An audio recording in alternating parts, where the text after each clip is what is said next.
Bonjour mesdames et messieurs. Dans le tutoriel précédent concernant les glitches, le sujet principal était la typographie. Dans ce tutoriel-ci, j'aimerais vous montrer qu'il est possible d'appliquer les mêmes principes de glitch, mais sur autre chose comme, par exemple, du métrage vidéo. Alors, voici un exemple. Alright. Voici un autre exemple. Et finalement, le dernier. OK. Donc, on va commencer par le premier ici, donc décalage des couches plus tremblement. Alors, il s'agit vraiment de plus ou moins la même chose de ce qu'on a vu dans le tutoriel précédent concernant le RGB split. Donc, ici, ce que j'ai fait, c'est que j'ai séparé le métrage dans ces trois couleurs. Donc, le rouge est sur un calque, le vert sur un autre et finalement le bleu sur le dernier. Pour ce faire, j'ai employé, encore une fois, tout simplement, l'effet décalage des couches. Et ensuite, sur l'une de ces couches, ici, sur la couche de vert, j'ai décidé d'employer l'effet tremblement position et de, par la suite, jouer avec l'opacité de l'effet pour pouvoir annuler et activer l'effet au besoin. Alors, sans plus tarder, rendons-nous dans la composition nommée décalage des couches plus tremblement à faire.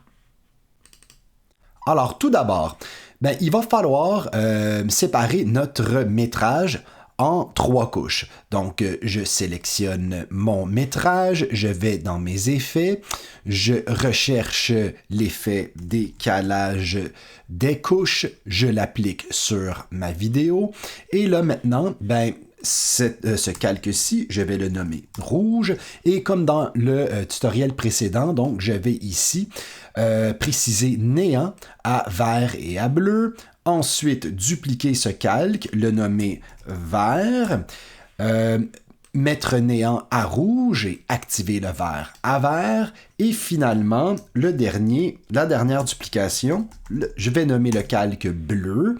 Et ici, donc, à rouge et vert, néant, et à bleu, bleu, bien entendu. Ensuite, pour me redonner donc la totalité des couleurs de mon métrage, je prends donc les deux premiers calques et j'applique le mode de fusion-addition. Et maintenant, donc, mon film est redevenu à la normale. J'ai bien entendu eu recours à 3 duplications, mais c'est pas grave.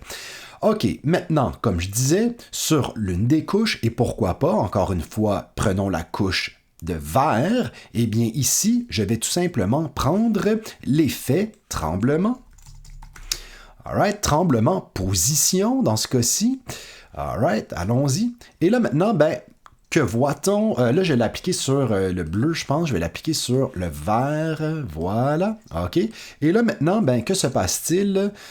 On a un glitch un petit peu mou là, qui se fait tranquillement pendant la totalité de l'animation. Si on veut que le glitch apparaisse de nulle part puis qu'il soit un petit peu plus saccadé, parce que là, on le voit, là, on dirait que quelqu'un dessous là, a joué avec la couche de verre. Là, ça donne un petit peu le vertige, surtout avec cette perspective-ci, n'est-ce pas? Donc, premièrement, ce qu'on pourrait faire, c'est qu'on pourrait tout simplement aller donc à l'intérieur de l'effet et puis à l'intérieur donc on voit là ici l'effet, lorsqu'on l'a appliqué, il y a deux choses qui se sont ajoutées. L'effet tremblement de position et transform. Et nous, on va jouer avec les options de composition de l'effet transform qui vient automatiquement avec l'effet tremblement de position. OK, donc, premièrement, on va dire qu'on veut au début l'effet à 0%. Super. Fait que là, maintenant, tout est revenu à la normale. Puis là, à un moment donné, on veut que ça glitch. Mettons, rendu à la première seconde. Donc, je vais m'ajouter encore une fois une image clé, parce que bien entendu, je veux que de ici à ici, mon effet soit bel et bien à 0. Ensuite, une image plus loin, là, je vais mettre mon effet à 100%. Alors voilà. Et là, maintenant, comme on peut voir, donc, mon métrage est correct. Et là, l'effet prend tout toute sa puissance. Bon, là maintenant, si on veut régler là, cette espèce de mouvement un petit peu bizarre, ce qu'on pourrait faire, c'est qu'on pourrait aller à ce moment-là dans l'effet tremblement position carrément, et là jouer avec la vitesse de tremblement. Alors, au lieu de mettre 1, qu'est-ce qui se passe si on met 25 par exemple? Alors voilà. Cool. Fait que là, on a vraiment un vrai shake, là. Super. Puis, au lieu d'avoir 50 comme niveau de tremblement, moi, je trouve que ça bouge vite comme je veux, mais ça bouge trop. Moi, j'aimerais ça que ça soit plus subtil que ça. Donc, à ce moment-là, peut-être que je pourrais mettre mon niveau de tremblement à 25 aussi. Donc, qu'est-ce qui se passe à ce moment-là? OK. Alright, on dirait que c'est peut-être moins pire. Bon, peut-être que ma vitesse, je pourrais la remettre à 15. Puis là, tu sais, c'est vraiment des essais-erreurs, là. Vous pouvez voir ce que... Bon, moi, je pense que ça me va pour l'instant. Donc, si je le revois encore une fois, ça me va très bien, ça. Super. Et là, maintenant, ben, tout ce qui me reste à faire, dans le fond, c'est déterminer un espace-temps dans lequel le glitch se passe. Donc, si je veux qu'il se passe pendant 10 frames seulement, ben, tout ce que j'ai à faire, c'est m'ajouter une nouvelle image clé ici où mon opacité donc, de mon effet est redevenue à 0. Alors maintenant, qu'est-ce qui se passe si je joue le tout? Vous voyez là, j'ai eu un petit glitch super cool. Simplement ici, là, ici, pop. Donc, entre la première seconde et la seconde et 10.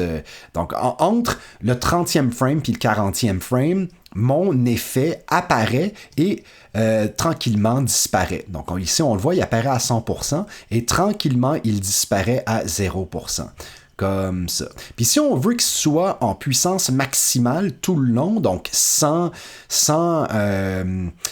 transition ici, bien entendu, ce que je pourrais faire, c'est que je pourrais récupérer mon image clé à 100% ici et l'amener, donc une image en avant de la copier et la coller, une image en avant de la dernière qui, elle, est à 0.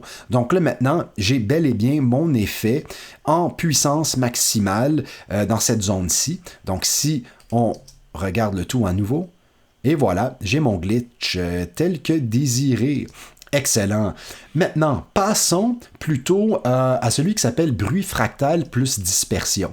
Donc ici, je ne vais pas le faire, tout simplement parce qu'il s'agit d'exactement la même chose que j'ai fait dans le tutoriel de glitch typographique dans ma composition bruit fractal plus dispersion. C'est exactement la même affaire. Donc, vous voyez qu'est-ce que ça peut donner sur du métrage, c'est super cool. Et puis finalement, donc la dernière composition ici, bruit plus dispersion, je vais vous montrer comment jouer avec l'effet dispersion autrement. Parce qu'on le sait, avec avec la composition ici, bruit fractal plus dispersion, en fait, ce qu'on a fait, c'est que on a demandé à After Effects, on a demandé au calque d'effets ici d'employer le calque avec les glitches qu'on a générés nous-mêmes comme map. Dans le fond, c'est comme s'il prenait cette information-là qui se passe dans mon calque ici, noir uni 1, et qui l'effet, donc dispersion, on le voit ici, là, j'ai demandé comme calque de référence noir uni 1. Donc à ce moment-là, il vient projeter ce qui se passe dans mon calque noir uni 1 sur ma vidéo. OK? Tandis que là, dans ma composition bruit plus dispersion, là, j'ai pas de calque intermédiaire. L'effet, je l'ai appliqué directement sur ma vidéo pour me donner ce look-ci. Regardez bien, le glitch se passe exactement dans cette zone-là. Donc, on recommence. Voilà, donc on a vraiment comme si on avait eu une cassette VHS dont le tracking temporairement marche pas bien, puis que le ruban il jamme un petit peu là, dans la machine pour quelques frames, puis après ça revient normal. Alors maintenant qu'on a ça en tête, qu'est-ce que ça nous donne donc? Non, je pense qu'on peut le voir, là. Moi, j'étais habitué quand j'étais petit là, d'avoir des glitches comme ça. Puis la raison pour laquelle j'ai mis du noise, ben c'est simplement parce que, dans le fond, juste pour rendre ça encore plus vintage. Si on trouve que le bruit est trop intense, ici j'ai mis une quantité de 50%, bien entendu, mon effet bruit, je pourrais décider de la mettre à 25% pour rendre ça un petit peu moins intense. Là, regarde, peut-être qu'on a un effet vintage un petit peu plus réel. Puis même qu'on pourrait décider que l'effet bruit rentre juste pendant notre glitch ici.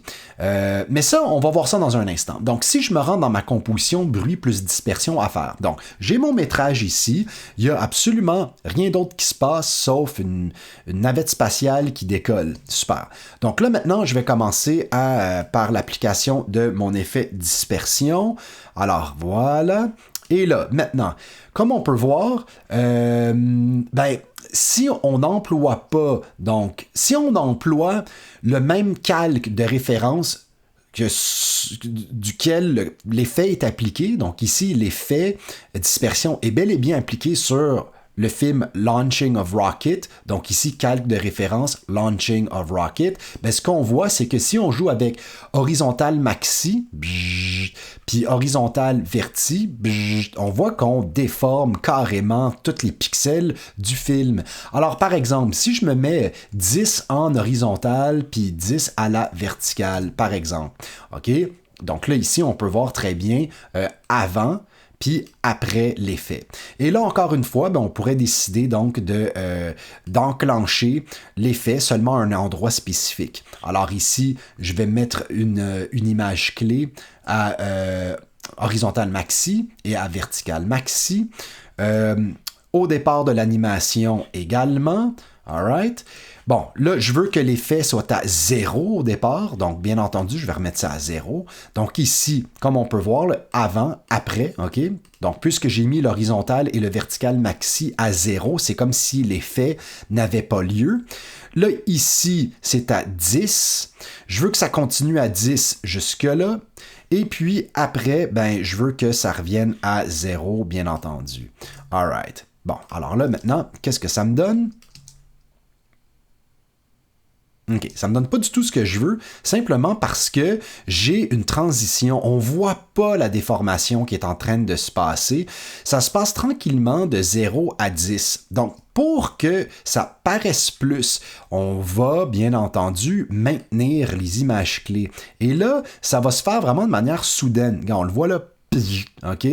Donc, si je reprends le tout, 0... Puis là, paf, ça se passe. OK, good. Puis là, ça se passe pas tout à fait comme je voulais. Ça se passe un petit peu trop longtemps. Je vais enlever ces images clés-là ici. Donc ici, on voit 0. L'effet prend forme avec 10-10. Puis là, il continue jusque là. Ça revient à 0. Super. Fait que je peux remettre ça là. Là, maintenant, l'effet est fait seulement ici. Fait que là, on va voir qu'est-ce que ça nous donne. Excellent. Puis si on trouve que c'est pas assez, je peux bien y mettre 25 puis 25 pour voir. Alors allons-y. Alright. Donc voilà, c'est tout. Puis comme je disais tantôt, en ce qui concerne le bruit, si on veut que le bruit se passe exactement en même temps, donc ici tout simplement, je vais prendre bruit tout court, je vais le mettre par-dessus, je vais mettre ça à 25%, good. Et là maintenant, ce que je pourrais faire, c'est que je pourrais décider au départ de mon animation que la quantité est à 0, que par la suite, je pourrais décider que c'est à 25 et que par la suite, ça retourne à 0. OK. Si, encore une fois, je maintiens mes images clés, je devrais avoir un look dans lequel j'ai ça. Mon bruit est à 0. Tout à coup, mon bruit ici arrive à 25. Puis tout à coup, ici, il devrait, en principe, revenir à 0. Voilà. Donc, qu'est-ce que ça nous donne? Alright, good. Alors voilà, mesdames et messieurs, c'est tout en ce qui concerne les glitches. Il y a plein d'autres moyens de le faire. On peut faire toutes sortes de choses, mais tu sais, je pense qu'avec ces petits trucs de base-là, c'est le début d'une grande aventure, de plein d'autres choses super cool qu'on peut faire. À vous de voir. Donc sur ce, ciao!